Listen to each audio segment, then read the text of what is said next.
Can everybody online hear us now? Yes, okay. Yes. Great. Thank you to everybody for joining the first VAB meeting of 2026. My name is Mercedes Elias, and I'm the chair of the Veterans Advisory Board. For everybody that's in person here at the VA, can you please ensure that your cell phones are silenced to make sure that there are no disruptions during the course of today's session. We do want to thank the staff from the Manhattan VA, Catherine Rivera and Daniel Gonzalez, for helping us coordinate this meeting here. First order of business, I would like to welcome 3 new members to the Veterans Advisory Board. We have Dennis Torres, Donnie McKellar, and Frank Lamarche. So I would like the new members to go ahead and do a little bit of an introduction. We'll go ahead and start with Donnie McKellar here in person. Hi, I'm Donnie McKellar. I'm a Navy veteran, and I'm a New York City street veteran. Thank you. And Frank? Frank Lamarche, I'm a former U.S. Navy CB, and I am retired. I'm also a past department commander of the American Legion of New York. Thank you. And Dennis? Good evening, everyone. My name is Dennis Torres, Marine Corps veteran. I've also worked in higher education community for the past 10 years. Thank you. Thank you. A little bit from my background, Mercedes Elias, Marine Corps veteran. I have been the chair of the Veterans Advisory Board for the past 2 years. Previous to that, I was the secretary of the Veterans Advisory Board. I will go ahead and have the members of the board that are present with us here introduce themselves as well. We'll starting with Ryan Graham. Hi everyone, Ryan Graham, Air Force and Iraq War vet and vice chair. Good evening, everyone. My name is Dr. Mecca Nelson. I'm Gold Star spouse and member of the VA.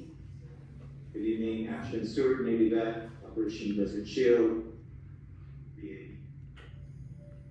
Hi, I'm Wendy McClinton, Army veteran, former chair of the VAB, and president and CEO of Black Veterans for Social Justice. Thank you. Hi everyone, Joshua Suplo, Navy veteran, Foreman, Rock.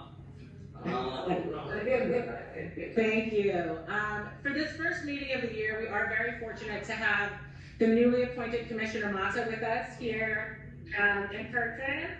So to do a little bit of an introduction, I'm going to have the Deputy Chief of Staff at DVS, Nicole Orlando, just do a brief introduction. That's fine, everyone. I know some familiar faces here, but we'll let you know. So nice to meet you all. As Mercedes said, I'm the Deputy Chief of Staff here at Services. We're really excited to do this in partnership with PA, the VAB, and here tonight. I do want to shout out our VAB intern, Will, Triggers from Green College. Yeah. We have Noah Wright, our Senior Executive Director of Veterans Support Services, who will be giving a brief presentation later on around benefits. And we're really excited to introduce our new Coach Dr. Mata, who's joining us, and is really excited to learn more about the work that you all do individually as organizations, and just really excited to be on the ground and see work in your communities, our communities, and really come together. So with that being said, we want to make sure that we hear from all of you and make sure that everyone has to listen to what we're doing and we're doing. So with that, we created a meeting request form. So I have some QR codes here that will pass around towards the end, where you can just submit a request to meet with the commissioner as well as the team, so that we can hear a little bit more of what's going on the ground, how we can help support and help with. So we will pass that around during the meeting, so that you're able to just schedule your own time. And with that, I'll pass it over to the commissioner. Thank you, Nicole. Well, first of all, thank you all for welcoming to your meeting. I have heard a lot about this group. I've also heard a lot of each one of you. I have seen and the work that you do, and I know that it's not easy work. A little bit about myself. A lot of my work has been in community organizing, very grassroots, very I would say doing the nitty-gritty. So being in this particular new role as commissioner, it's new to me. It's a role that I am on government right now, right? So this is going to take time to learn in the sense of this is why I want to first come and talk to you all so you can guide me in this process. Because I think that oftentimes when it comes to government, the community's voice is not heard or so this is why I'm going to lean a lot on you all so you can tell me exactly what's happening from And I always feel that because I also come from very grassroots organizing, I am able to fully understand what communities go through and also what community organizers go through. And it is important to hear the good, but also important to hear the bad, because without together we can organize, we could create solutions and then execute. And I think that's the beauty of community organizing, that when we get to that execution process and we actually create something long term, that is what makes it all worthwhile. A little bit further about myself, I was an enlisted soldier. I always say I was part of the E4 Mafia, Murphy, that was the third round in the military police, and I learned a lot. I learned a lot about leadership, of what good leadership looks like, and eventually I became a sergeant, and that's where I could tell you it was very rewarding for me, because coming as an enlisted soldier specialist, I was really fully able to understand what soldiers needed. So eventually I am now a captain, civil affairs officer with the 353rd in Fort Wadsworth. So that in itself has been a challenge, because I'm learning what it means to be an officer too. I think I want to be the best officer because I also know what good and bad leadership looks like. So I would say that in this role, I would like to say a new commissioner, like I said, a new officer, right? And I am going to learn from you all so you can help me be the best commissioner that I can be. I understand that there's going to be times that maybe there may be, I don't even want to say disagreement, but things may take time to be done, but this is why I want to lean on you. So if that means push, then let's push together, and I'm willing to work with you all and listen to you all, and I'm happy to be part of this new family with you. Yeah. Thank you again. There's a lot of work to be done. We're very excited to have you on board.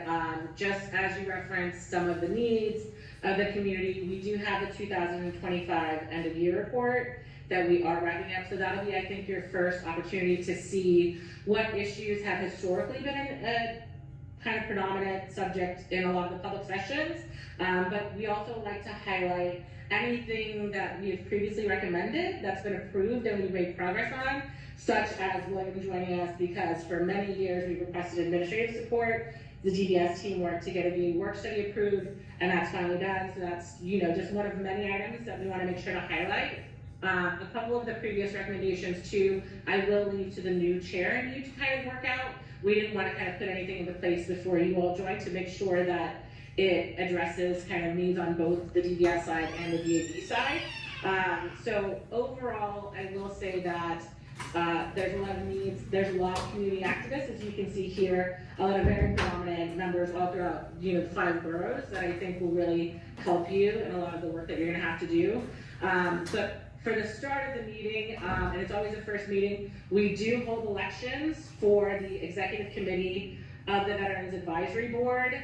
I will be stepping down as the chair this year because I have been doing it for a few years. And so the VAB has had a few members who have graciously volunteered to take over the roles of chair, vice chair, and secretary. So for secretary, we have Ashton Stewart, who has been nominated. Ashton's been a very active member of the community, serving a niche part of the population, both previously with Sage Vets and now with MJHS. So very glad to have Ashton step up to serve as the secretary. Next we have Dr. Mecca Nelson, who has volunteered to serve as the vice chair. She has been a very active participant since she joined the board. Her appointment to the board was something that we had pushed for a long time to get more representation from our Gold Star family members and caretakers. So we're very glad to have that part of the community represented via Dr. Nelson. And Ryan Graham, who has served as the vice chair for the past year, has volunteered to serve as the chair of the Veterans Advisory Board. Ryan and I have actually known each other well over 10 years within the community, and we've been able to work together this past year, so he's been able to see how we navigate different items that come up, how we work with DBS, also the city council and the mayor's office. So for the election that we will start off with, it will be only the members of the VAB that will be voting for the new roles and the new positions. So first, we'll start with secretary for Ashton Stewart. All in favor, please raise your hand. And any VAB board members opposed, please say aye. Thank you.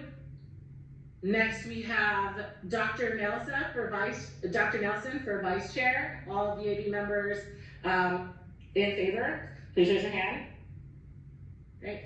And all opposed, please say aye. Thank you. And the new chair, Ryan Graham, all in favor, please raise your hand. And any opposed, please say aye. Great, so we have your new board executive chair, and I will turn it over to Ryan to take over for the rest of the meeting.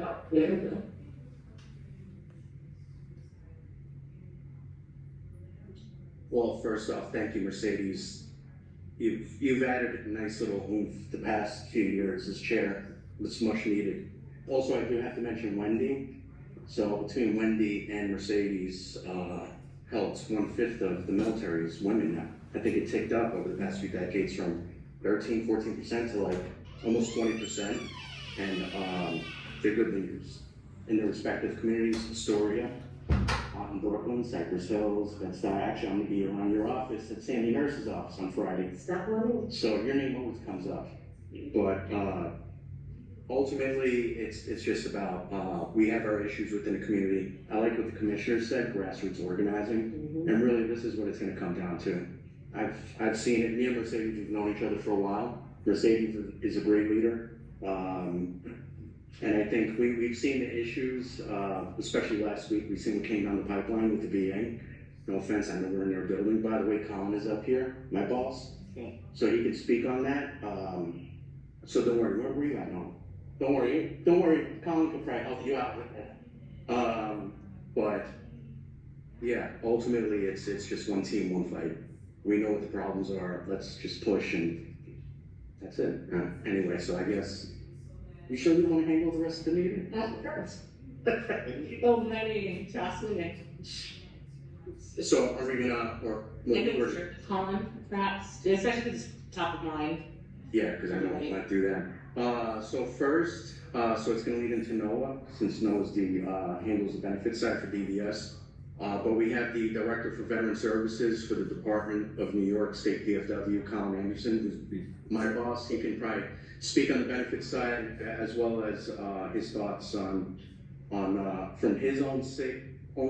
Basically, he's the main benefits guy for the state VFW, as well as what came down from National Veteran Services, which is the benefits arm for VFW National. But Colin, there you are. Hey, how you doing? My name's Colin Anderson, Director of Veteran Services for the VFW in the state of New York. Proud Army veteran, retired 21 years. So, I work out at the Buffalo office. I'm down in the city, the big city, every month. I'll be back down there in another week. But we have offices in Buffalo, Albany, and then with New York City Council, we now have 7 full-time employees in New York City to get the services out to the veterans in the 5 boroughs. So thanks to everybody from New York City Council, and New York City DVS have been big help in getting this program rolling. So I think the big elephant in the room was when the VA slipped in a change in how they were going to evaluate ratings due to the effects of medications, how medications affected. They did it not like they should. Normally, changes to the law and the regulation either go through Congress, or if there's proposals to the Federal Register, they do the public comments first, review the public comments before they enact them. Now, as many of you may be aware, they decided to enact this interim final rule where they would apply how medications affected the veteran, and they would rate the veteran on the how he felt after being medicated as opposed to the baseline disability. Then they opened up the public comments after they enacted it. Due to the backlash, very strong backlash from the veteran service organizations and veterans across the country, they rescinded it with 24 hours later. They haven't rescinded it, but they said they're not enacting it for the time being, but that law or that change is still on the books. So all the veterans and any veteran service organizations have to be aware of that. And on the Federal Register, and and I'm not sure if Ryan has that link to share with people, but if not, I'll send it to him. But since they made that change, or tried changing that a week ago, they've had over 19,000 public comments on the Federal Register. So be aware that it's still got a little over 50 days left for open public comments. So TBD what happens when the public comment window opens, or closes, I should say.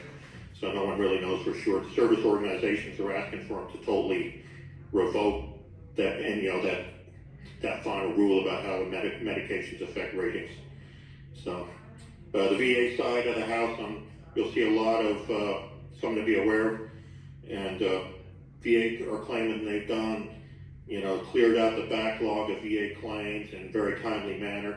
The downside is the claims accuracy is somewhat questionable. So if you have veterans, or you are a veteran, and you do a claim, you know how someone has filed a claim, please have them talk to a veteran service officer so we can review them, because we're getting a lot of claim decisions. If a veteran doesn't have a VSO to review them, they may not know that they're getting rated correctly or incorrectly. So that's the biggest thing on I see right now in the VA. But I work out of the Buffalo Regional Office, so I work hand in hand with the VA every day. So I'll see what happens and what comes down the pipeline. Said Ryan is boots on the ground. We got 6 other people down there working out in Manhattan, all in reaching out to the 5 boroughs. They're working out in council members' offices. So we're looking forward to continue this program, and hopefully expand it, and also to the new commissioner, welcome aboard, and I hope to meet you soon. So. Colin, thank you. If you get a chance, somebody commented here, if feasible, would you be able to pull up the link and share it in the Zoom chat? Okay, I'll try.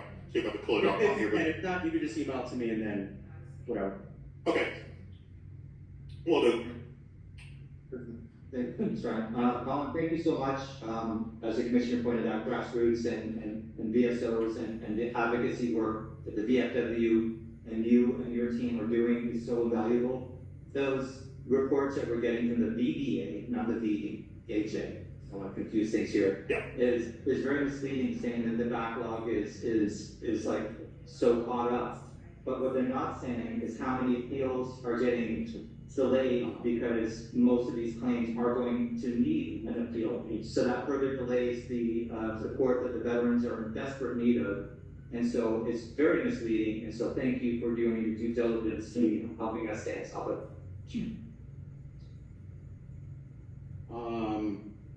We just have a question, well, actually from the Vice Chair, Dr. Mecca Nelson, on the survivor benefit side. Yeah, so, Colin, nice to meet you, such a pleasure. Hi. So I know so I have to say it, Colin. I know we always say veterans, but I'm not sure if you're aware that there are surviving spouses that are not receiving their benefits as well, and they have turned away from receiving benefits.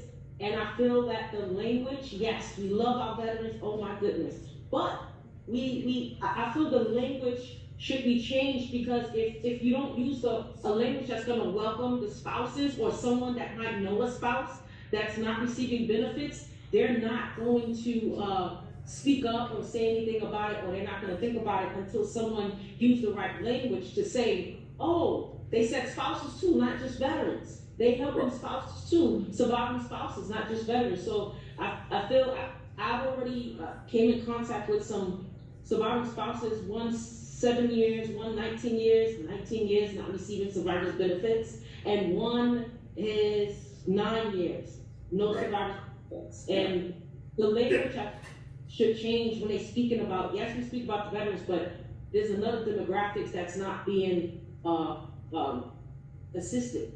So, yeah, that's absolutely true, and I fully agree with you, and I kind of apologize for kind of phrasing it that way, because we have actually, our crew down there, and I'm sure Noah's team as well, we do see a lot of the surviving spouses and or dependent children that may have need of claims for the veterans benefits side of the house. And to get the word out is definitely an important thing for the surviving spouses, the worst thing for a surviving spouse, their loved one passes away, and all they get from the VA is a packet with about 100 pages saying you may be eligible for, please accept our condolences, you may be eligible for this. And it's the last thing they want to deal with. So definitely we would love to share that word that we represent the surviving spouses and the eligible family members. So. Thank you so much, I appreciate you for that. Do we have any other questions from the board members or anyone, the public? Because we also have Noah on the hot seat next. Say, thank you for bringing that up. I feel like oftentimes that is not heard, and sometimes when people look at my survey, they don't look at me, but they also know that I'm military spouse too. So I've been separated from my husband for the last 2-3 years, so we've been trying to manage that relationship back and forth, and it's very hard. It's very, even if you want to have families, or if you're trying to maintain that stability, even in the, while you're alive, that is very difficult. I think for further conversations to this. Thank you. Sure. Tim? So what happens with me, and I've heard from other veterans, is they are going into VSO, or they're going into the regional, with the intent of filing a claim. They, instead of being told, project, intent to file, having a year, put your evidence together, so let's do whatever you need before the claims, filing the claim while we're dead. And then they're being told that they're going to have the court, they have 30 days to submit any documentation in support of their claim. By that time, it's too late, and they're being denied, and then having to go through the appeal process. Is there anything that can be done about how the veterans who are being encouraged to file a claim but are not provided the necessary steps in securing a successful hearing? I can't really answer that as chair, but maybe Colin or the other Ryan, one of my coworkers. Yeah, well, Yeah. if I could jump in real quick, obviously we would recommend for any veterans, surviving spouses, eligible family members, if they could talk to a VSO, but many times that doesn't happen. And, but like you said, that's true, veteran gets letters, and the way the VA distro system, sometimes they're out of the window. And I'm sure Noah can tell you as well, what we're seeing with some of these claim decisions, they're AI assisted, and they're getting adjudicated quicker than the veterans are able to respond for the medical evidence and so forth. But if there's ways that they can contact the service officer, we can reach out to the VA and, try to get things slowed up till we get the documentation and to slow up the claim decision, because they're pushing them through fast without, to me, a lot of the documentation they should have. Quickly, sorry to interrupt, we're having tech issues, so it's probably gonna kick everyone off at 6:30, so please stop that time. Okay. So it's probably gonna shut off in a few minutes, but we can continue. Well, I will say this, obviously there's VSOs, Tim. If anybody hasn't heard about the Lone Veterans Initiative, you can speak to me after the meeting. Me and my colleague, Ryan Holman, yes, there's 2 Ryans in here, we work together. So we're basically bringing the services closer to the veterans. So we're doing one claims clinic per month, every month, in every single one of the 50 New York City Council districts. So keep that in mind instead of coming to the borough over on Barrett and Houston. Example, tomorrow, I think several of us, one's supposed to be in Brooklyn, and I'm supposed to be in Councilwoman Sanborn's office in Flushing. So we're all over the place. If anybody has questions, also please spread the word. There actually is a link for it under DPS's website. If you just Google NYCDPS, the Lone Veterans Initiative, it's going to pop up, and there's a manager you can contact your respective council member, and they can tell you when reach out. I get a ton of cards here. So, anybody else have any questions? All right. So you know what? Oh, you do have one. Oh, we do. Well, we're about to get kicked off. Might as well start. There's 3 minutes. 3 minutes. You know what? We'll pass the letter to, executive here for support services, all right? There's 2 questions. Oh, there's 2 questions. There's 2 questions. Their hands are raised, so you have to just. Oh, okay, oh, I see. So that from, the speaker's office? Yes, hi there, sorry. I know I couldn't have my camera on, but I just wanted to speak, because I know we have a minute left, about the Valona Initiative.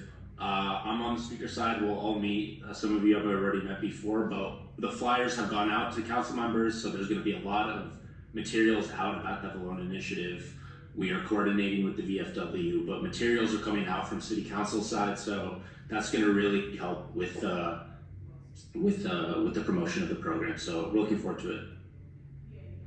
Thank you, Sebastian, appreciate it. Armando, how you doing? Good evening, everybody. Thank you for giving me a chance to speak this evening. I'm thrilled and delighted to see that so many people showed up in person and also online. I have been working with service disabled vets in New York City for about 20 years now. I have a nonprofit organization called Put Veterans First. Our mission is to help service disabled veterans start and build their own small business as street vendors in New York City by accessing their New York State rights granted to them by New York State.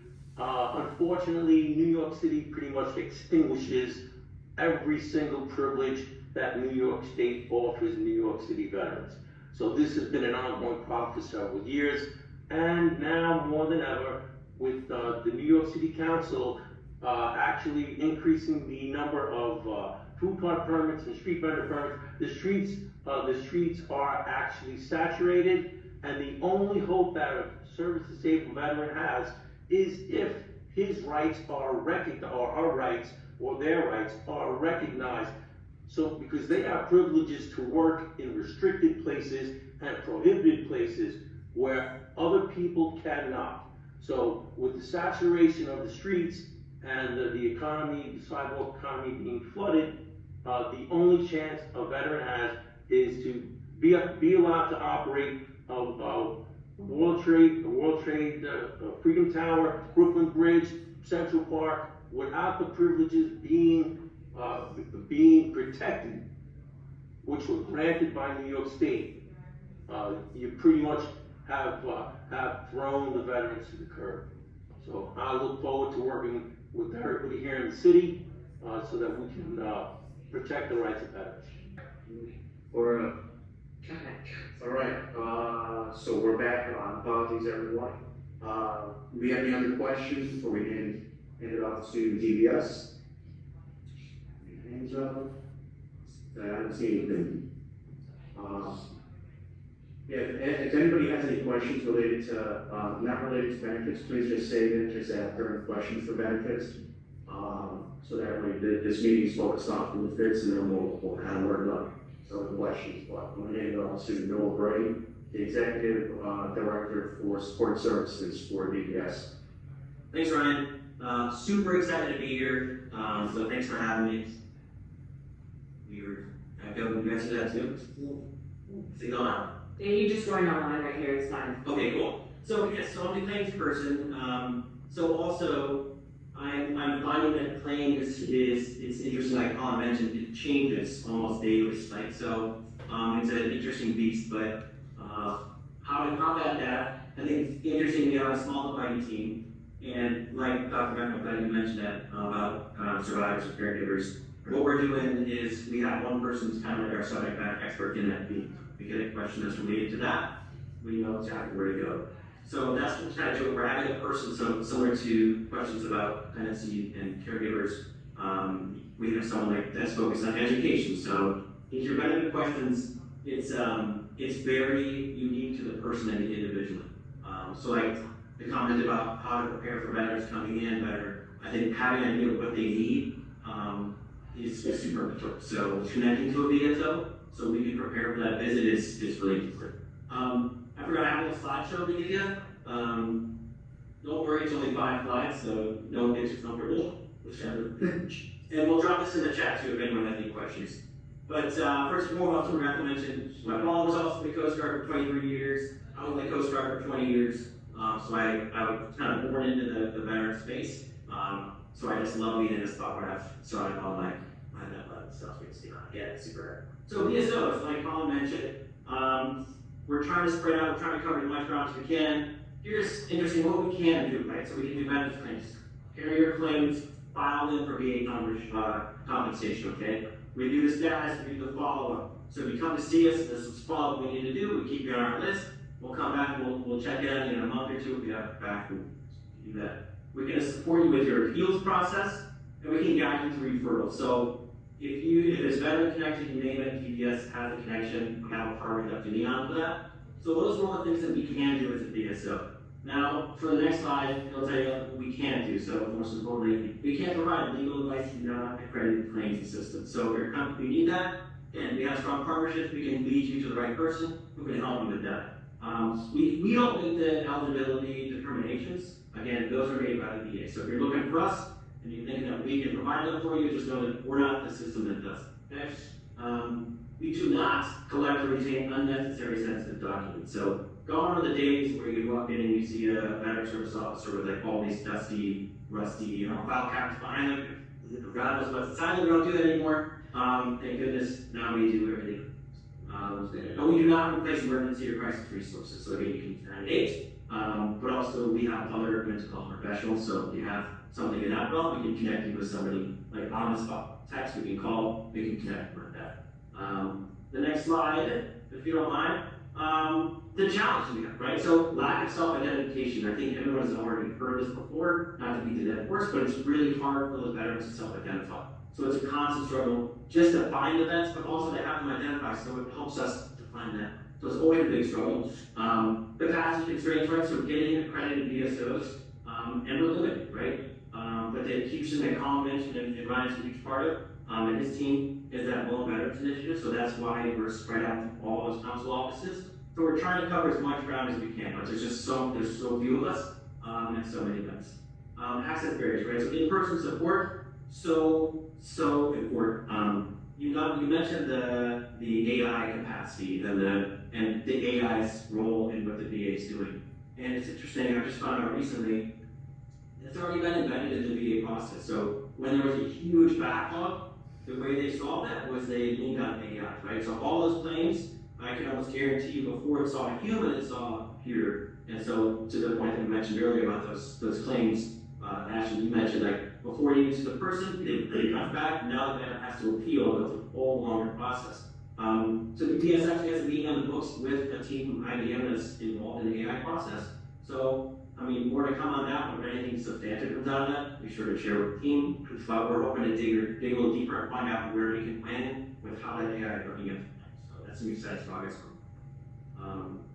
So those are the challenges, right? And I like this. This is actually, I took off one of the foldouts that we hand out, but the resources that we have, places that veterans can go, in addition to what the Loans Veteran Initiative is covering, and each of the council offices. I like that my team, again, is small but mighty, but we're scrappy. So the city VSOs, you've got your state VSOs that are located throughout the city, but the city VSOs, we're mobile, we're scrappy, we're trying to go to the veterans hub, right? So that's my biggest challenge now, working with my team to find spots where the veterans are. So again, like, my contact info will be in that chat. And if you have any intel, if you know there's a spot where you think there's a pocket where the veterans aren't being seen, I can basically deploy my team in there, try to find them, do the best we can to help them out, and do what we do best, which is help the best.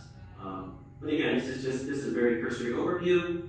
This is more introductory, so you know right now. But please reach out to me because I'm really excited for this, really passionate about this, and I'm looking forward to working with everybody here. Thank you for your time. Actually, first thing, apparently the slides weren't shared. Oh, let me on to Is it okay if people email you? Please, If not, yeah, your email address? The chat flow. Yeah, that works. So that way, if anybody wants to see the slides, don't worry, no one's gonna have an extra payment to click, so we'll email it to you. Email it, please. I love it. It's good info on claims process and what UBS handles on the benefits front. I have two questions. The first being the VA facilities and the dates that they're supposed to be there. We have had in previous public sessions, different attendees state that they would go to that location on the date, on the time, and nobody was there. Who do they contact and what's the correct course of action when the times and dates listed are not what the veterans are experiencing? That's great. So I'll circle back to see what we sent out documentation wise to see what people are looking at. But what I'm working on now is having a barcode. So like worst case scenario, let's say a veteran shows up to an office and they see a closed door. What I'm gonna do is have a scheduling ability. So again, it's not perfect, but they can at least take that QR code and schedule a meeting with that VSO. So not walk away empty handed. They can actually find the calendar. Let's say it's like Noah Ray, you follow this QR code. You'll go to Noah Ray's like Outlook page, schedule a time with me, and it's at least something where they get to schedule a point. But I'll look to see if maybe we have older hours on like a piece of paper hanging out. And what about the older veterans that don't have smartphones to be able to take a photo and don't understand how to utilize the QR codes? That I would say that's a tough one. We deal with the problem a lot. Usually it's a case by case basis, but I mean I'm open to suggestions on like the way to combat that. I think even if there was an actual point of contact with a phone number that they could call, that would probably be helpful along with the QR code, because to assume that everybody knows how to use QR code is very, generous. Considering that a lot of the generation, especially in New York City, is significantly older, I would just take that into consideration. The second one being, in the city council's report card, they did talk about the data and analytics specifically for when veterans in the city contact the DVS to request for assistance with filing their claim or improving their claim, and we were supposed to get some sort of information on what the status of it was. A lot of the reasoning that we got last year was that there was a change in provider for who was covering that connect, and so they didn't have the information. That was supposed to be July 2025, so we just want to know what the status is as far as how many people have submitted a request for assistance, how many things are in process, how many things are in the pipeline, what's the general timeline, what do you have as far as that information? So yes, so when I came in, I saw what you talking about that changeover saw, and to be honest, we're still working with that vendor to work out those kinks. But what we've done is we've tightened up the data collection from each individual VSO. So what I do is I collect, let's say my VSO isn't set now, I get all of his stats on a weekly basis, and then I compile that up into a monthly database. So if you were to ask me, like for the month of January, like how many claims were submitted, was like 58 claims were submitted in total, X amount was sat down next month. We didn't have that data that tightly before because frankly we didn't anticipate our vendor to support. But going forward, we have that kind of as like a fail safe. So we're still using VetConnect as like the ideal clearinghouse for data reports. So one button click, download the data for reporting purposes. But as a fail safe again, I've got my claims team that have each individual has no data. So just to clarify, if somebody contacts you through VetConnect, are you then referring to a VSO and that's the information that you're collecting back from the VSO, or is it just people that are connecting the VSO directly? So for like right now, if you were going on VetConnect and you were saying, I want help with my claims, you would have within the same work day or the day after, someone from my team would go in there, take that information out of VetConnect, your phone number, your preferred way to be contacted, and they would email you or call you, leave a voicemail, leave a text, and in that VetConnect you would see the VSO that did that. They say call the number, left a voicemail, texted, and that's what you would see in VetConnect, and everything else will be taken off to those spreadsheets that I talked about. If I can also just jump in and say, I think one update since the last meeting is we have onboarded a VetConnect manager. So that person actually did go on work startup student who has grew up in our agency, so we're really excited to have him back on board. So he'll be handling a lot of the data, reporting, cleaning up the data, as well as retroactively dealing with the data that we previously had. He was onboarded at the end of February, so he's just getting his footing, but we're really excited to have some who's dedicated to doing that work, so there shouldn't be as much to come soon. Great, and then is any of this information going to be made publicly available, and if so, where?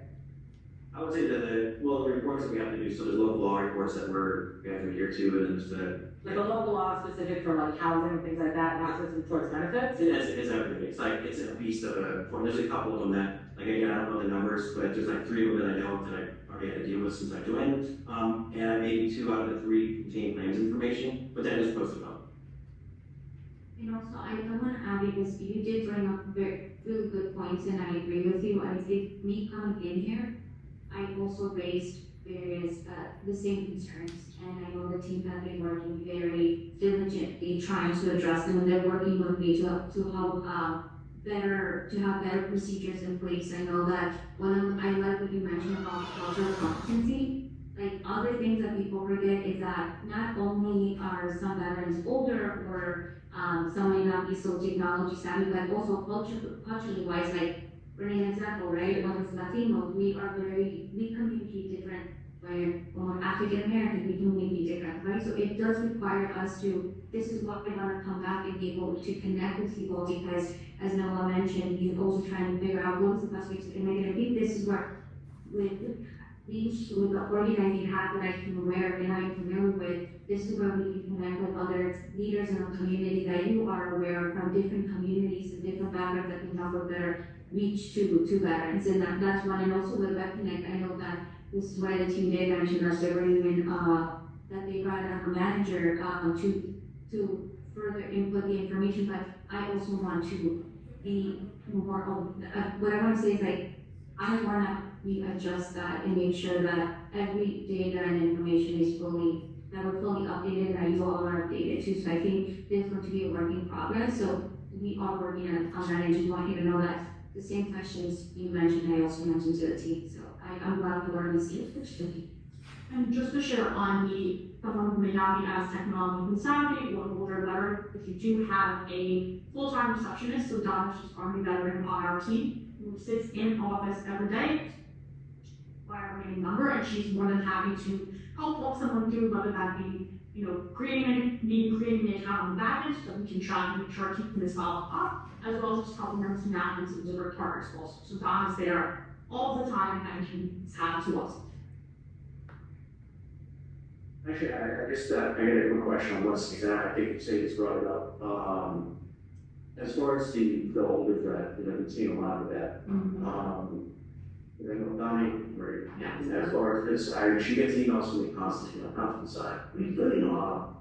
As far as the older vets that don't have access to technology or not familiar with it, is there a process for DBS? And because I'm pretty sure you're going to take that info and plug it into that neck, but is there a way you guys are going to Basically, the manual intake process. So a veteran that doesn't have a computer to go and request assistance, and they call Donna, get their data input into it to create basically a case file.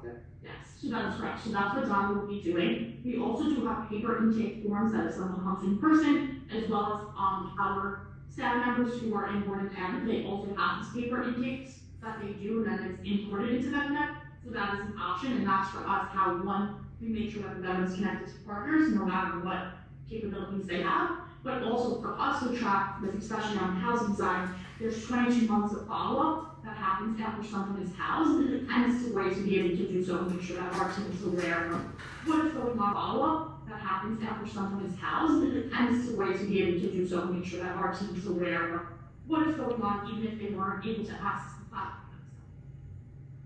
So I'm gonna answer that question too. And another thing that I've also flagged to the team is, like, when it does come to older veterans, right, sometimes even for them to get to the city, it might be different, right? And what happens to, again, I like going to not only the age, but also their culture. What is it? Someone from the Latino community, an older vet, that feel comfortable better going in their communities, right? It's like, so I know that the team and I are exploring, they're giving me ideas, but I want to go back to also with you all, so you can also help me understand how do we make these services more accessible. And that's gonna require a huge, like, from the ground up, is gonna require work, like, in the sense of me also understanding the nonprofits that can also be good.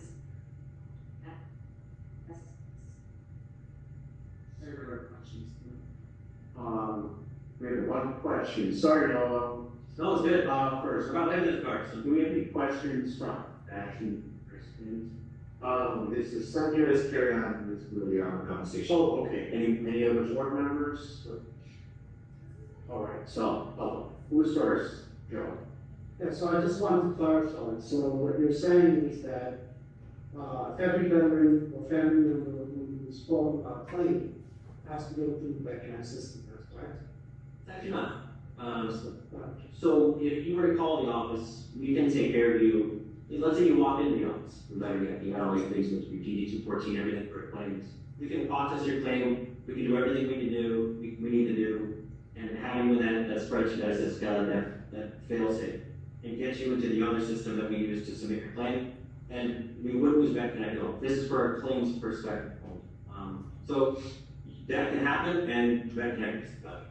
However, right, so how do we collect it? Oh, you collecting the data? Right, so that's why like each individual VSO, which we haven't been doing before, has their own spreadsheet.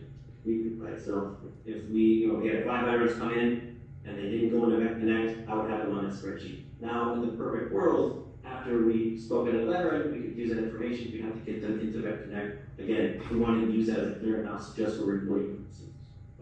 So where will we find Don's information? How does that get down to the So for our perspective, when you call our main line, it's these metrics. We also can provide her email and her phone number. But the best way in terms of intake, what we send that in work, is to call the DBS main line. We also can share her email. And we share her as email over in the chat. Last question, when you aggregate the data, you're looking at DBSs, how is it slicing up the things when VFW is doing the load issue? Are you including that? Is that a separate data set? How would that work? Yes, so we are including it, and it is a separate data set. So anything that the VFW reports to us, we have to call the VFW by services, and then ours is separate. So it's like, take the 100, you have 50, DFW has 50, and that's the way it's being set. Correct. That's how it's worded, right? Okay. So you're not counting anything, American Legion, any other sort of organization, you're only counting VFW? Correct. We're recording VFW, but I think that's mainly for the purposes of the below veteran function. So we're looking at them, reflecting it, but that's not like, if that makes sense, like it's a separate data set. But to your point, right, we're not connecting with the American Legion. Yes. Any other questions? Yeah, I have two actually. So I have my own website. I also have a veterans questionnaire on there. With a myriad of requests for services, everything from claims to housing. When I take these in, I do a lot of outreach. Sometimes I just get a name and a phone number. How can I just go on Vet Connect and enter that information and then send that to you for me to follow up on? Right. And then also, what do I do with my referrals that I'm getting in personally? And then the second question, I get a lot of veterans who have unmatched vouchers, which may have expired.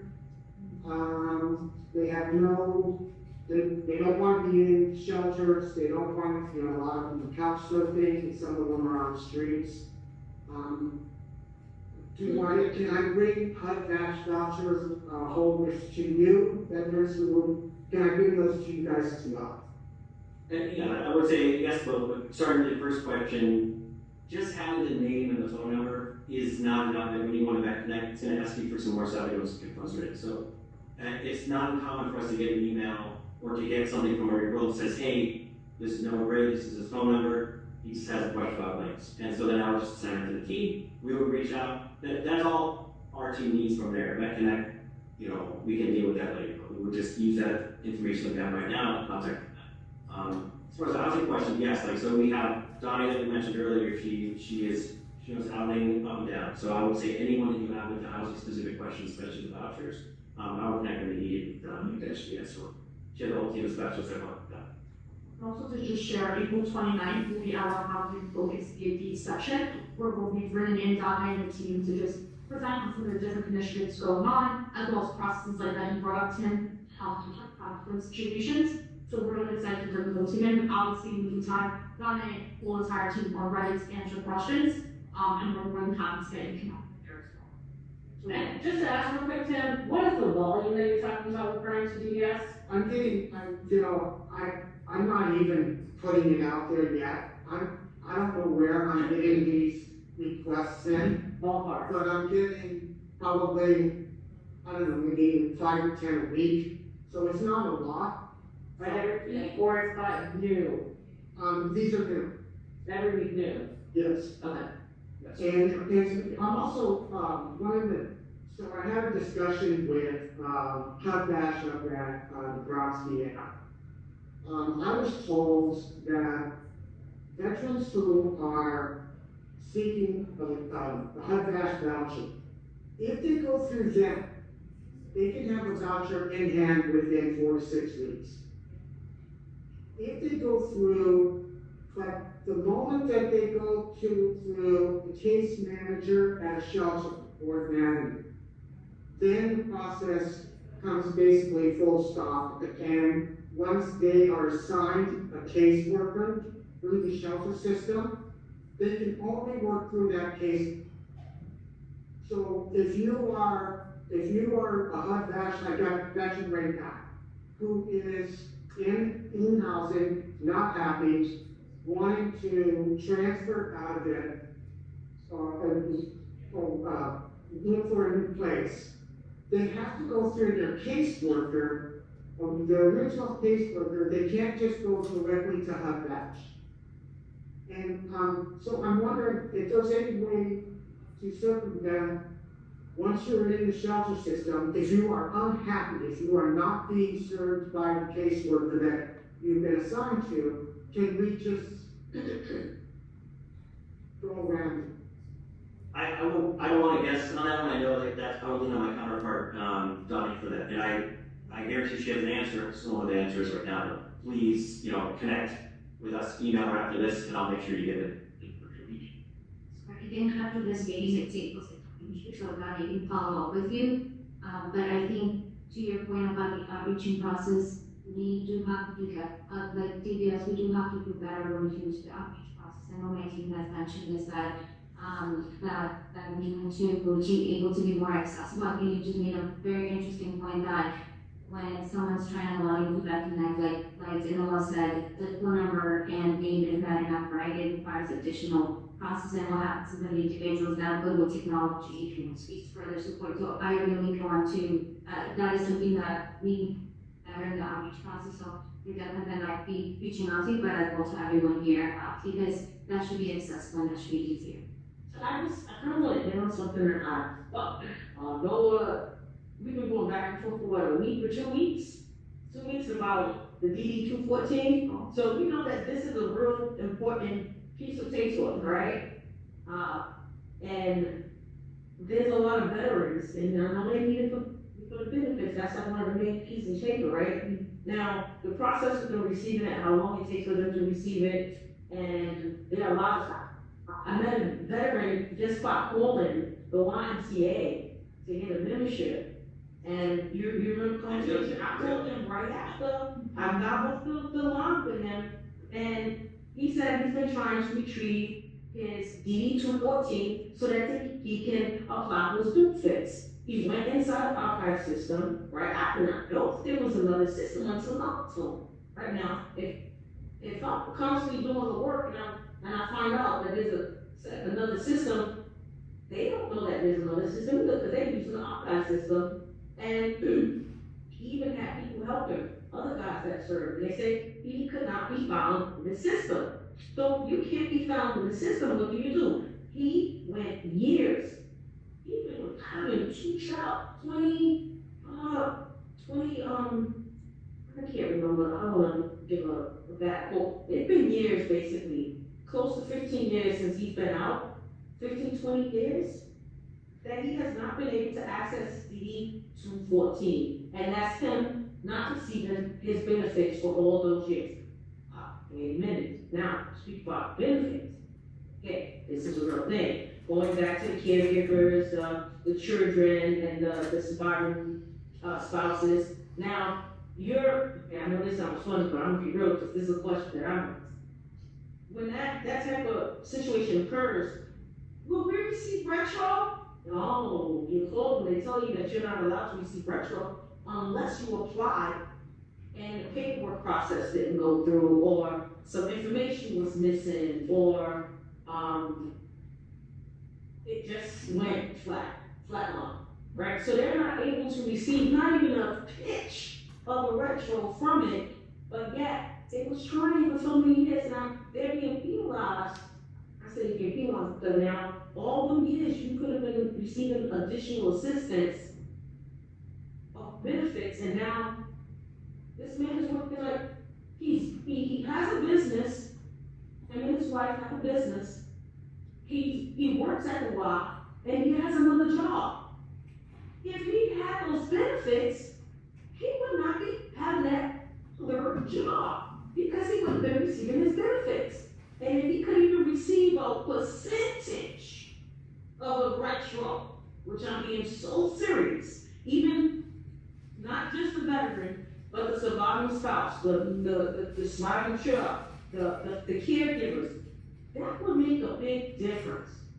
You see, I don't know what I would have done if I wasn't receiving my benefits and they told me years later. And years later, that all of that just went down the drain. You done suffer, you done struggle. That man should not have to be working and running a business and working 2 different jobs to keep afloat. Even though he has to be in New York, but that work would have been helping him out because he has shit about you. So this part here, I feel that there needs to be a better process with the veterans and the families in providing information on different aspects and different resources and different ways to treat their DD 214, maybe DD 1300, or whatever other DD paperwork that they have. It needs to be a better process and some assistance that's wrapped around it. In regards to more support and patient process, someone that's patient and understands them, not going to judge them or not say, oh man, you've been missing out. Well, you hear that when you haven't received your benefits. And then another thing I want to tell my friend right here, I do an intake form. When I connected with Noah, was I not ready to lay down all his information? 1, 2, when he came out, when he served, his branches in the West. I did all that. I got an intake form that I do when I ask them questions so that I can turn back and ask to get help, right? So that's what I tend to do so that they can get help. What Noah quickly gave me that information. Once he gave me that information, I passed it over to him, and that he was so thankful that happened. He was so thankful when he found about all the other programs. So I do want to say thank you to DBS, thank you to Noah for helping, because now he's in the process of doing his paperwork, and now he knows that there's another way. And now because you share it with one, he's sharing it with others. You see, so I just want to say thank you for that, because that made a big difference for him. 20 years, maybe plus, not receiving benefits. Sad. That hurts. That hurts. DBS has public sessions separate from what we host. So is that a subject that you think that you can cover as not a team, a DD 214, to kind of the timeline? I think that would be very helpful. That is an issue that come up, especially for children, especially like Vietnam veterans, things like that. So that's just a no for this. Just great to know, thank you. And then maybe use your intake form too. I mean, sorry, my mental bill, do you have an intake form? I mean, we can learn about, that's what I mean. I want to meet with you all because I think you already have the ideas and solutions too. Sorry everyone, it's gonna look at again. The more you tech issues, don't worry when you see you can deal with that. But you're gonna have to come back on. So, yeah, your class get picked up, yeah. It's 7 minutes, it's a little. In 7 minutes, but, so we'll all back up.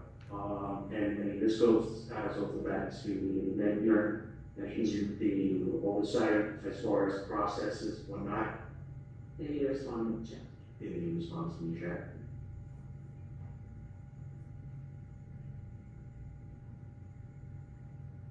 No, this isn't a VAB internal meeting. This is a public meeting. So I didn't tell say Suki, I didn't see. So we have them 5 here. So the next one's gonna be between global and chat. This is a public meeting. Also assistance for veterans experiencing or at risk homelessness, please reach out to Robin Smith, rsmith@sus.org. She's a director for veteran services for Services Without Reserve. She's another good resource to have. And I will say this, it's definitely, and I challenge everybody in this room, well, there's a lot of people I know and leaders, if you spread the word, there's VSOs out there, not just DBS, but other organizations, like DBS, jails, claims, we're out there. And honestly, to hit one of the ones about the Randy Nelson mentioned, we see this left and right. It's always the spouses, so that's holding back when the veteran passes away. And we see a lot of it, it's disheartening, so please, especially older vets, they're stubborn, please get them to go see a VSO for their spouse. The families are left behind, this is important. They losing their homes. So, we have another question here, Brian Berry, Outreach at Samaritan Big Top Village, thank you, Brian. Brian's info is there, Samaritan Big Top Village there, the girls' perspective. Who wants to go first? We have Joe Bell. I just want to quickly follow up on the question that Mercedes asked. So you were saying you're gonna have another housing, you have one in January, so you're gonna have another one in April? Yeah, so January was the community concession, so the actual So it'll be able, That's the community section. that's gonna be all for the housing. Are we gonna discuss the controllability of the housing? Yes, that would be the forum for any housing related questions, this is no European. Thank you, Nicole. Please, everyone, let's just keep this within benefits. Any other questions? Once we're done, we'll get slide right into. Real quick, well, there's some things we used to do, it's always go back to the other way. A lot of times we were having back then town hall meetings. There were a lot of things that could be discussed at those type sessions where they could come together and you have people that are there. You wouldn't have anywhere from programs or anywhere else aside from these things. These meetings are real short, they only give information, but yet we still need to have more time. So you have other organizations there, they work with you, they put it together, and you can do those all throughout the year. So again, a lot of this stuff is not knowledge. Because I'm sitting here thinking, well, they're doing all of this stuff and they're doing great stuff. Well, what's the VA? How come I can come with the VA representative should be there to answer these questions because they're the actual ones that implement what we need to have done. All right? So even though we have the claims and different things like that, up points is that a lot of it, and Josh and all of the team, we have to find this out. We have to move away from it being people-centered. Because if something happens to, what is the young lady's name? Down the front desk? If something happens to Donna and something happens to Josh, what? It stops. So there's gotta be a way that we can move, not saying that we don't want Josh and Donna. No, but God forbid something happens to Josh and Donna, what happens now to the information? That's another thing that we have to talk about. We have to get our veterans, and we've done it, and we're trying to get people together to do it. How do you store protected documents?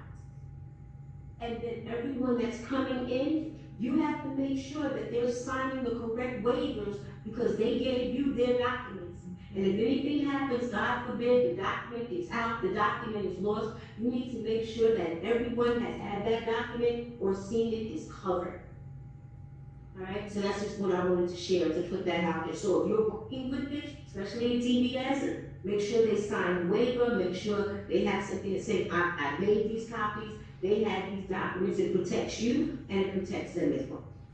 And I just want to add to Wendy's comment, anybody from the public is allowed to brief during the public sessions. It doesn't specifically have to be directed to the topic. We tried to just align a subject to the topic so that way there was a focus. So anyone that's interested in briefing a service, in briefing a significant issue, you can always, prior to the public session, email nycveteransadvisoryboard@gmail.com. Preferably a week in advance, so that way the chair and the secretary can prepare your slides to be briefed and make sure that they're presented appropriately. So that is something for the public to be aware. Anybody is available to brief. It's nycveteransadvisoryboard@gmail.com, and we will put it in the chat for you. Thank you so much. There's a question here too. What is the move forward? What is the move forward with DBS were the plans for improvement with the services provided by VS? Will there be a town hall meeting with the newly appointed commissioner, present any concerns pertaining to the need of the veterans? Yeah, so this is why I was very excited to come to this meeting, because I think we are very much thinking alike when we are talking about how these services are being provided when we talk about accessibility, right? Also, when we talk about data, how are we going to track our veterans or the resources that we're providing? So I am aligned with what has been said here, but to also Brandy's point, and I like what she pointed out, is like, what's the aftermath? Is like, I enjoy coming to meetings because I get to listen, but then it requires an additional work, meaning we have to actually have an additional meeting where we come together and brainstorm, like what services are being provided in Brooklyn, Manhattan, Queens, Staten Island, Bronx. Not only that, but what kind of services are you also providing? Because at times it's a lot easier for individuals to go with a nonprofit in their neighborhood. Like, for example, today I saw Wendy firsthand with her group, and they were getting food services, right? Like, that's an example that they didn't have to come all the way to DBS for DBS to be able to refer them to another nonprofit. Like, sometimes the services are in the community. So what I do want to do is, like, after this meeting, and this is why I'm sharing the QR codes, because I do want to meet with everyone, but I also want to have a community meeting where we all meet together and we develop. And I said this in my speech when I'm appointed. I need to be guided by. I mean, I could come in and say, this is what I think, right? And I'm glad that we're aligned, but I want to be guided by you, and I want to be able to create a plan together. But one of the things that I'm seeing, accessibility to resources, be better coordinated as well. So I think For that, you can come in person or join on Zoom. Can you post my email in the chat for anybody that wants to follow up? And we also have this resource, the Pocket Card. I'm really hoping DBS will be our partners on this, because this is so helpful. This is key to help with the self-identification issue with veterans out there. It's 7 questions, 6 QR codes. It is leading with, did you serve in the U.S. military? We don't have, because this is a way to engage with somebody. We want clinicians all over the city and state to use this to up our game from 2% of public and private providers in your state who are hopefully competent. 2%, they are not asking these questions. So all these veterans that are eligible, like Dr. Mack was talking about, they're unaware. They don't want to be a veteran. They might not want to talk about their service, but if you ask, did you serve in the military, suddenly you might get a yes. The second question is it okay if I talk with you about your military experience? We want to build trust. We want to be respectful, because some of these situations and histories are very sensitive. Now, thank you so much. I did some time fillers, so that way we could have Commissioner Mazza image for. Just to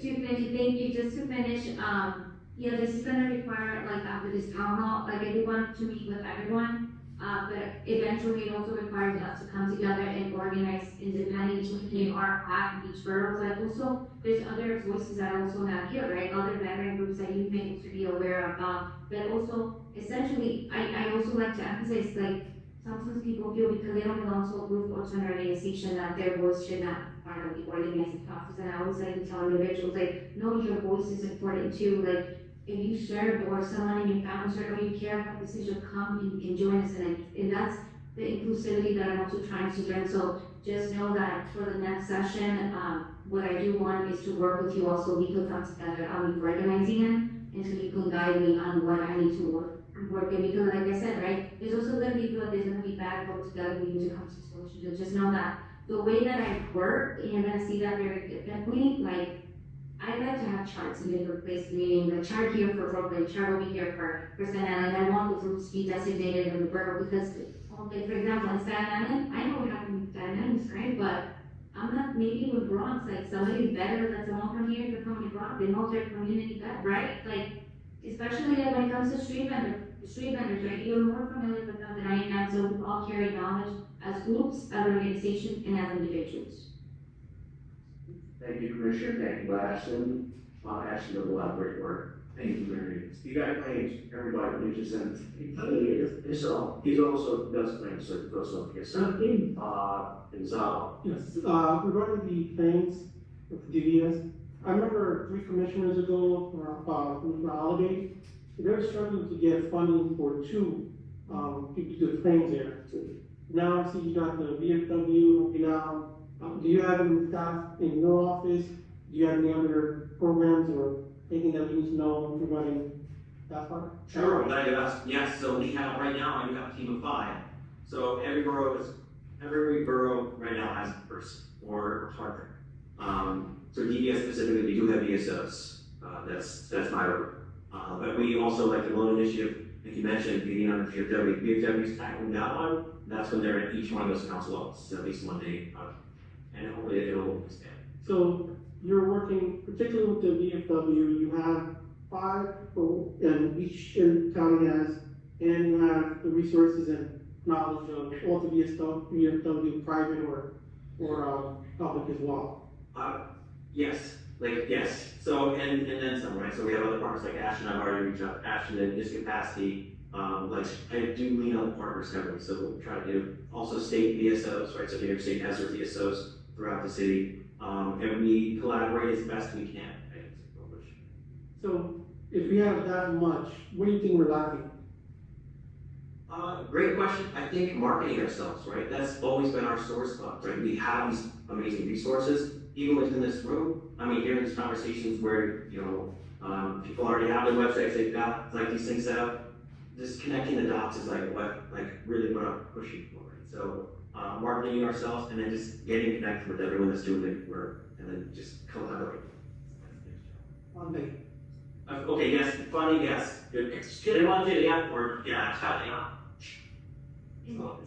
For bringing that up to the post, because and I think a great point too, what you mentioned about lacking, because I'm also learning myself from amazing veterans that I was just not put in there with, right? I need some, but there's so many, and I think we also need to do a lot better on highlighting those groups around the world. That's why today when I was with Wendy, an example, we need to highlight your group today, bro, because they were doing amazing work today on the ground, right? So that's just an example, right? There's various other groups out there that haven't been highlighted, and that is one thing. I also want to highlight many of you here as well. But I think to Joe Bello's point is that we need to do better in how do we, and I'm thinking innovative too, in the sense of how do we fundraise? How do we work with funders in order to bring in more funding to organizations to first and continue that work. And that is something that I am really looking into, because that is something that is really much needed, especially when. Well, just to note on that, historically, all of these nonprofit organizations was requesting money for the same pool. So then they didn't work together because everybody was vying for the same dollars.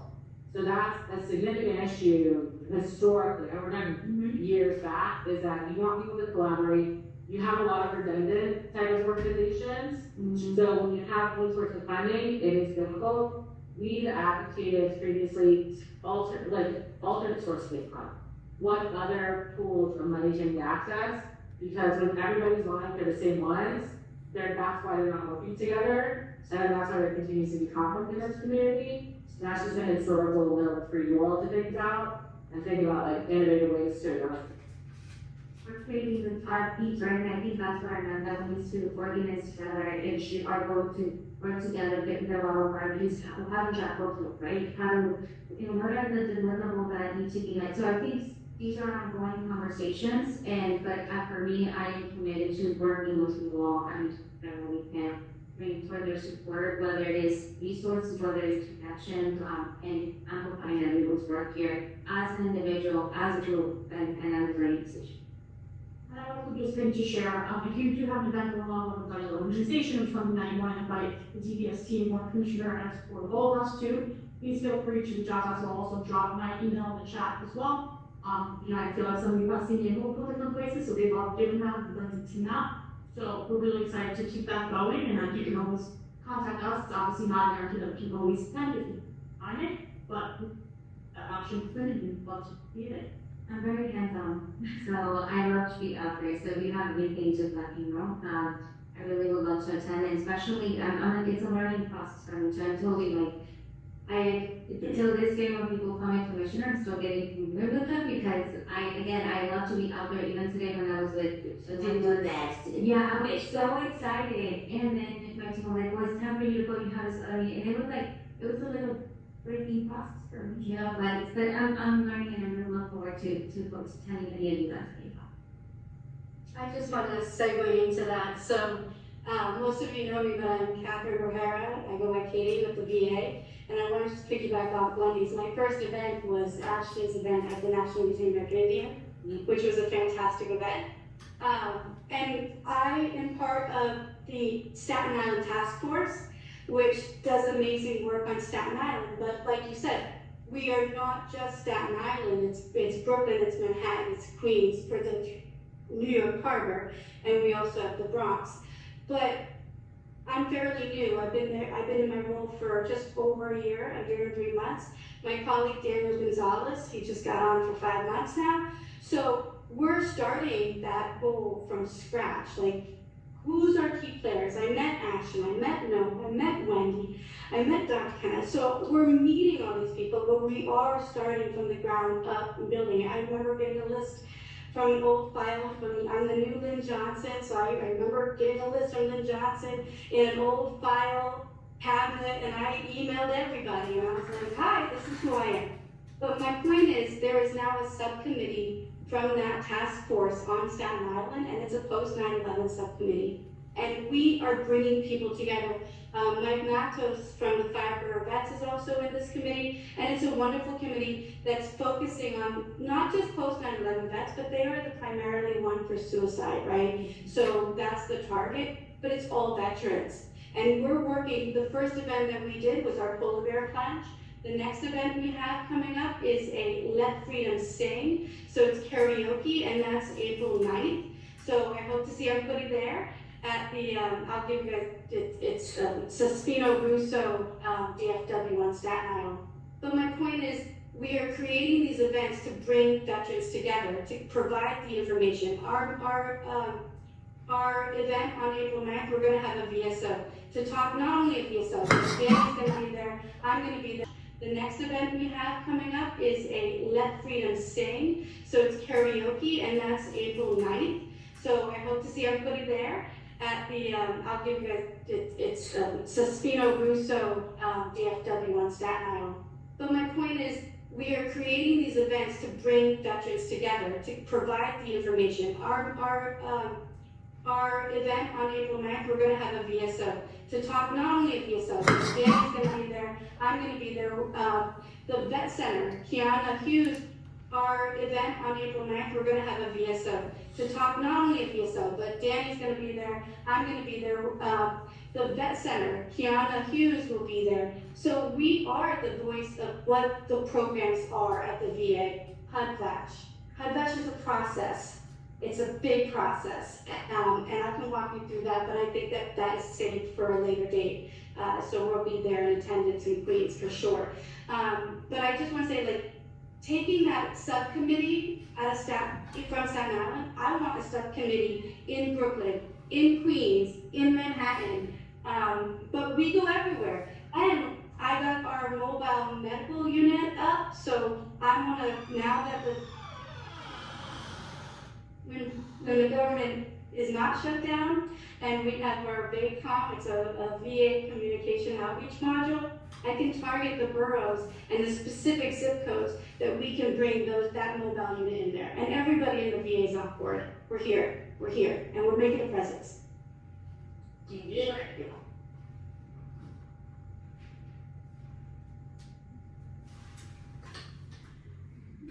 Yeah, I see that. All right.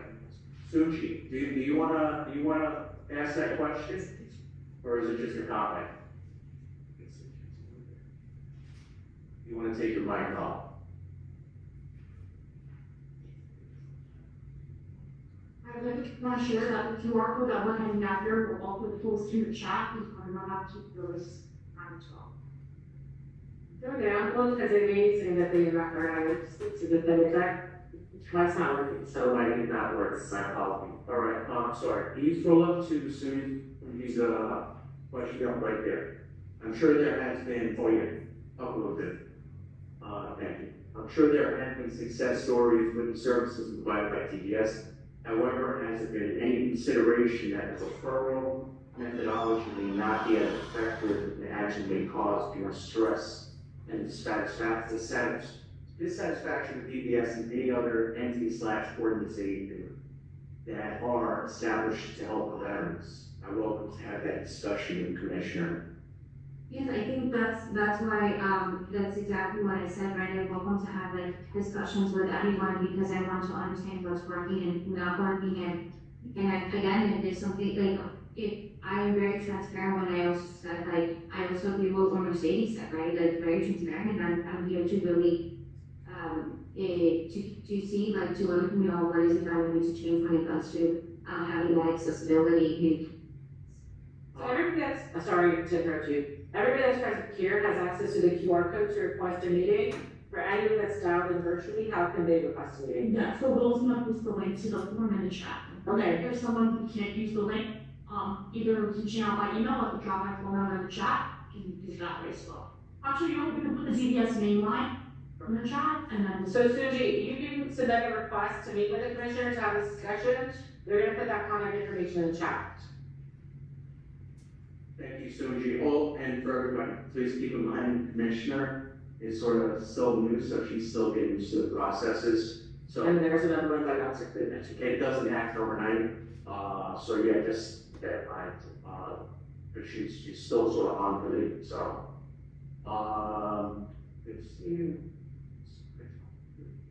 Dr. Cleopatra Brown, Chairperson CD16 Veterans Committee. Dr. Brown, did you want to speak on that, or you want me to ask a question? I can speak on it. Good evening, everyone. My name is Dr. Cleopatra Brown. I'm the chairperson of Community Board 16 Veterans Committee. First, I would like to thank all that advocated for the Cold War Veterans Tax Exemption, which was long overdue. On behalf of the Joint Community Board 3, 8, and 16 Veterans Committee, we are seeking collaborative partnership to reduce the financial burden on us veterans, specifically regarding the excessive burden created by sewer charges, calculated at 159% of the water bill. While we proudly say we honor our veterans, the reality that many of them, especially those who are disabled, on fixed incomes, veterans who are struggling to remain in their homes due to the rising cost of the taxes, water bills, utility taxes. Just as the New York City Department of Veterans Services was able to recognize Cold War veterans, we ought to meet with the utility companies so that we can sit down with them to provide some type of relief that would reflect the same recognition and equity to our veterans, to us veterans. And also, number two, in the past, the community boards had representatives from DVS to attend the community board veterans meeting to support and provide assistance with the committee's initiatives. Would the DVS be providing the community board with a representative at the community board veterans meeting? But community board 3, 16, and 3, 8, and 16, we all meet jointly. But I know there's a push for all community boards to start a veterans committee. But we do need your support. We need the support of the DVS. In the past, we had that support. We had the support, with Lynn Johnson, with Ms. Nevos. Those are value pieces for us in our planning. Every year we conduct the annual Veterans Appreciation Day Parade and Resource Fair. And we need all partners at the table to service our veterans. Yeah, does it even thoughts? Does DVS, is there any next? So I think just to answer to the, I'm sorry, that I couldn't. Então, congratulations, primeiro point, every time start from you, Dr. Professor Bush, is rare. To address, her question, I do want to have a follow-up meeting with you to, one, to well verse me on this topic and to better understand how we can support as DBS, and it was something as well that we were doing that was for attending. Definitely that we will continue attending, but I further want to know like what else can we do to support it and better understand this topic. So I will definitely follow up with you after this meeting. Thank you, I appreciate that. Thank you, Commissioner. Thank you, Dr. Brown. Suji, you have another question. Will there be a reevaluation of the salary cap limitations that prevent veterans in need from getting the assistance they need to improve homelessness? This definitely is a concerning issue at all levels of governmental veteran services or nonprofit organizations. We should not be able to have a discussion on that, I want to further understand that, and we should definitely have a discussion on that, what that looks like and what has happened in the past, and also I would like to speak with every one of you to speak to your confidence. And I just want to make a note to highlight that for anybody that's attending, some issues are able to be addressed by the DES at the city level. Some of them have to be addressed at the state level, and some of them require the federal level involvement. So I wanted to make sure that everybody has levels of expectations. Some of these issues, yes, DES is able to advocate for, but some issues that require federal approval, they can push for, they can advocate, but ultimately, you will need to understand what requires federal level approval, and that's just some of these salary cap limitations, things like that, to just make sure that the expectation for DES is not something that's out of its purview and out of their ability to really kind of affect. So, although, listen, the commissioner is very gracious, willing to meet with everybody, willing to handle issues, but please understand some issues are out of the realm of what DES is able to address. Thank you, Mercedes. There's also, with this, we have the DAB team. Why do you want? But we have these schedules you're good, but you also have to remember there was a meeting, I don't know if anyone knows, maybe they can tell me, it was supposed to happen tomorrow. And it was within the city council. It was supposed to be a round table with all veterans and all these other, community-based organizations, the city council, and all of a sudden, we got an email saying that meeting for tomorrow is going to be canceled.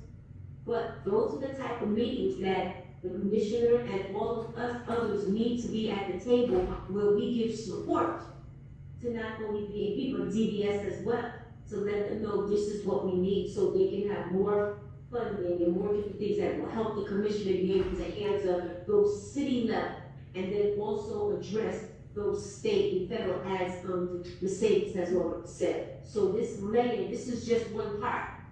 This is just one part. There's other parts where we always say, veterans, we have to, I said it Saturday, we have to be at the table so we don't bring on somebody's menu. Because when you're not at the table, there's a lot of tables, but you gotta be at the right table. Because it's those tables that you're at that are making these various decisions, and a lot of times as veterans, we're not there. So then that gives individuals the people to say, hey, this is what we think they need, instead of giving them what they actually want to have and deserve and need. So I'm thankful for our commissioners here to listen and to do that. But again, and Brian said and everyone else, she's one individual that's just starting out, and as VAB and she has her staff with her, we're gonna protect her so she doesn't get overwhelmed with all these things. And maybe even try with Brian and Mercedes is leading the VAB, that there's even ways we can prioritize certain things so she knows where she needs to start and different things like that, because we don't want her overwhelmed where she can't be able to do and be effective like she wants to be and has spoken and do things that she needs to do. So I'm asking that everyone please be mindful of that. And I wanted to stress what Ryan said. I don't want anybody just to blow over that, okay? And give her the opportunity to come in and work with us together. Not as individuals, but together, because all of us are saying the same thing, and that's what happened.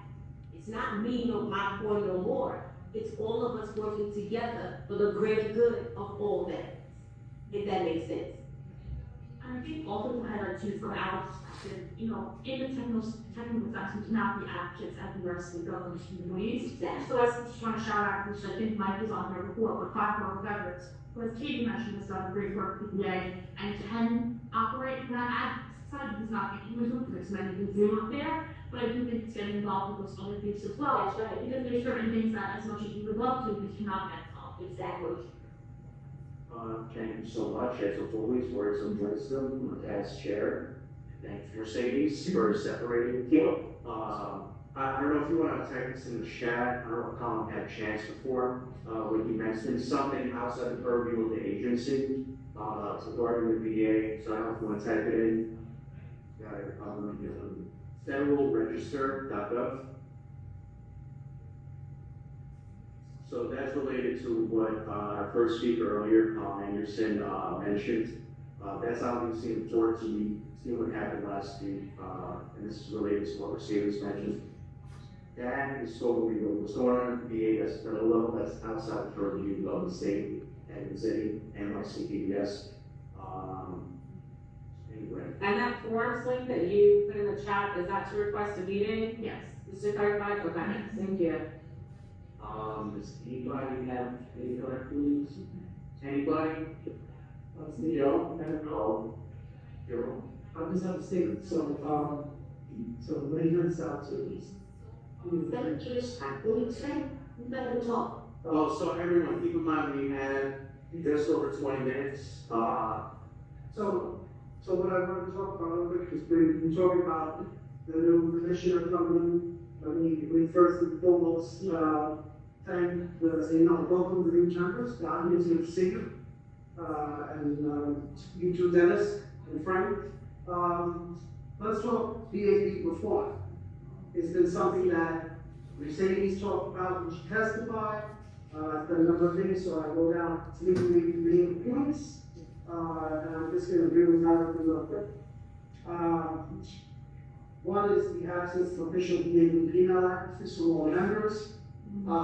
It's great that ASPE is putting out stuff. It's putting out these JHS email. You should get the. Just trying to add, now that we have work study, that is one of the tasks, so now should, that you're very strict, and you're trying to,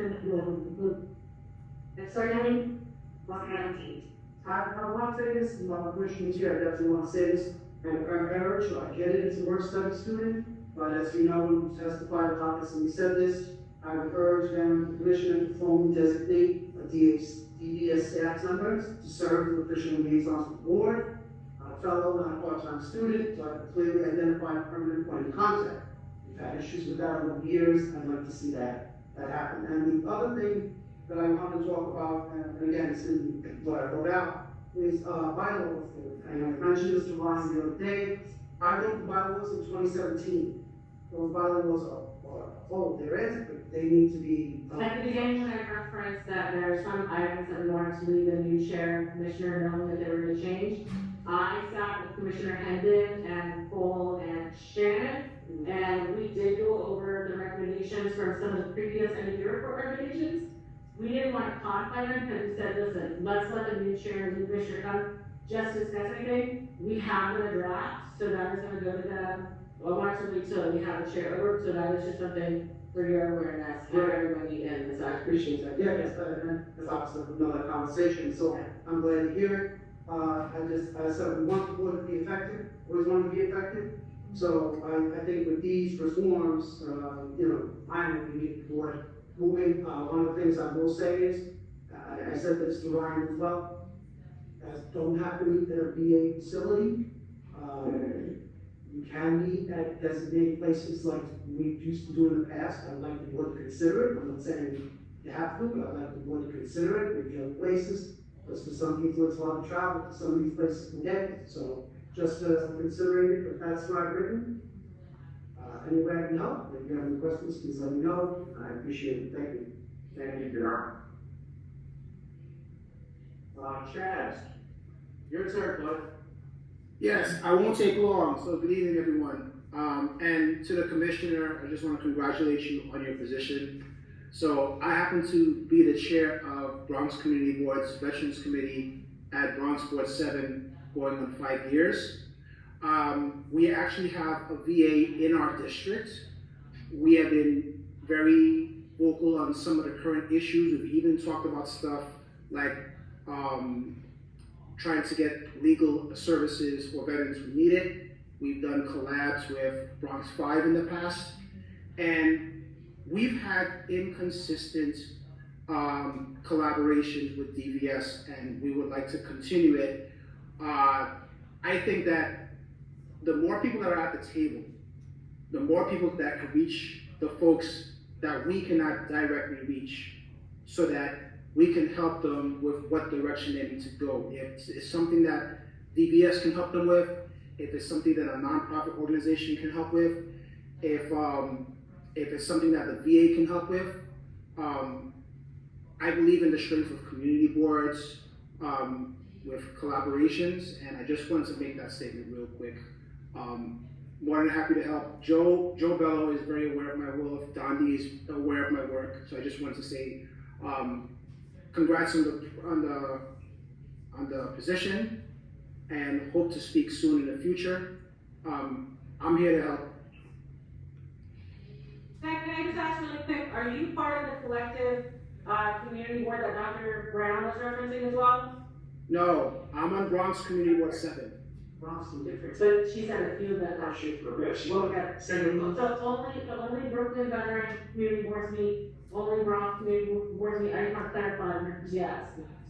So do they black out never? No. So yeah, no, that's just the arrangement between those particular community groups sometimes, because they're like neighbors of each other and people and stuff. And that's why it makes more sense for them to come together versus being separate. Now, the whole president does have a borough clerk. They can meet like once every month. Boards can be, so that may be something for you guys to consider. If the community board representation can get together by borough, Brooklyn kind of being the, whatever standard. If the Bronx can do as well, because Don sits on his own community board as well, that would be something to see. So let's see if we can. Not only community, but Oh, yeah. Bronx Veterans. When the jail is mentioning, coming down. Yes, I used to chair, I chair youth board too. But that thing for you to consider, so then that way, instead of having to do 15 meetings, you do 5. So ask, whoever coordinates it for Brooklyn, how do you get the contact for the other boroughs, just to kind of alleviate some, redundant meetings for you. One of the things I do want to mention, it seems like there's a lot of separation of information getting out there. Obviously, last year, prior New York City Council Veterans Chair Rob Williams, his bill was shelved as far as adding a veterans committee on the 60+ community boards. But one of the best ways, who knows if that's ever going to go through, NOAA, and you have access to it. All the district managers for every single, well, you know what I'm talking about. They're like the people to know and get stuff out. I just want to mention. And just don't recall, Rock Smith is on the part of the collective board with Dr. Brown, so there are some contact information for you on here, be able to reach out, Robin, Chad, I know Robin, you already put down your email address. Can you put it down once more? Chad, it's up to you. So if you want to also put down your email address. We're actually almost done. Any questions here? So This is meant to go on this spot. Okay. Carla at Intrepid Museum, and I just want to let everybody know about some upcoming programs. We have our Intrepid After Hours coming up on March 24th in the evening. It's a lot of fun. It is free exploration of the museum, and this one's going to be focused on Enterprise, our space shuttle, and there's a free dinner afterwards. It's for our veterans and current service. It is great that I have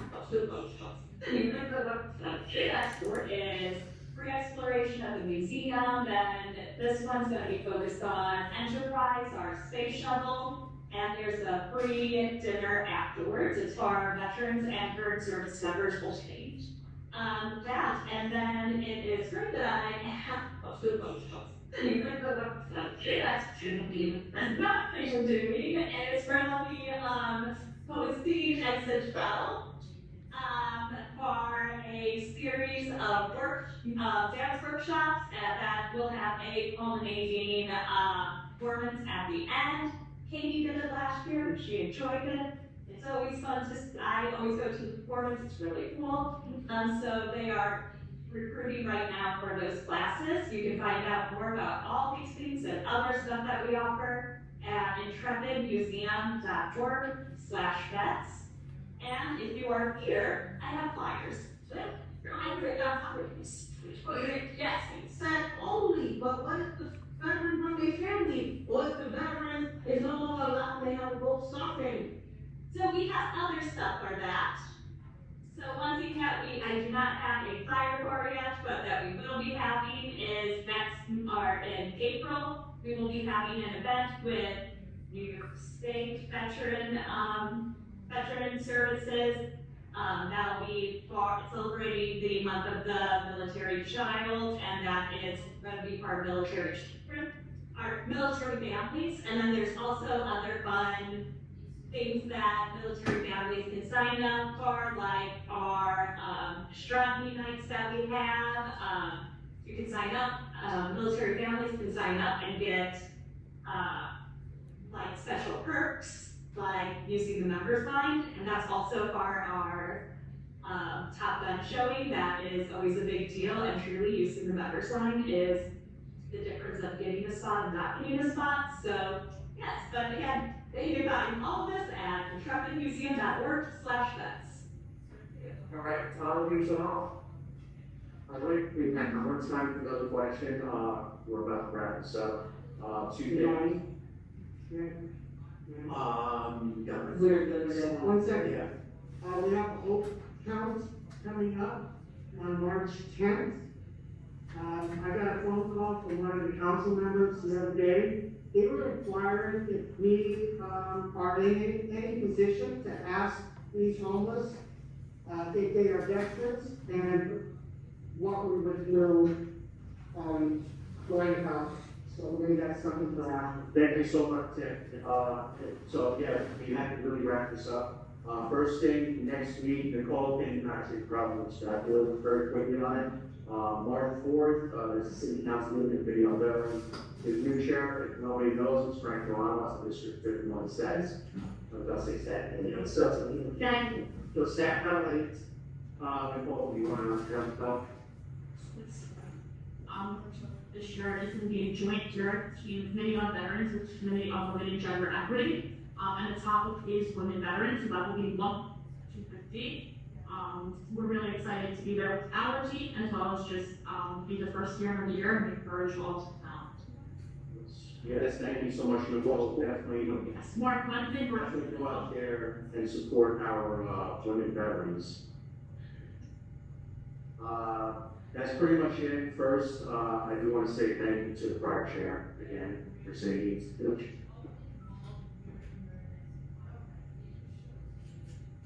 If you haven't noticed on camera, for you guys in the distance or anybody in the room, Mercedes like, yeah, you get it like this. So no, Mercedes is an old friend, and she's very good leader of the veteran community. She wears a lot of different hats. Also, I call board members. The rest of the board, but Mega, Nelson, and Ashton, and both great people that do a lot respectively. But yeah, the next meeting is going to be Wednesday, April 29th in Queens. We don't have a site yet, but obviously you'll see correspondence on it, and that meeting will be on housing. So thank you again, everyone, PPS, board members, everyone here. Please spread the word. Ultimately, it was already said. You know, there's only so much you guys can do. There's only so much to be able to do. We're respecting leaders. Please go out there, spread the word. We need to pack. If you need to pack the house with the guns, why not veterans student? And we should be everyone here. Spread the word on this. Not just this, but any other community forums, any other events throughout the city. So thank you so much, everyone, for coming. Please stick around. This chat gets going. Thank you. That's what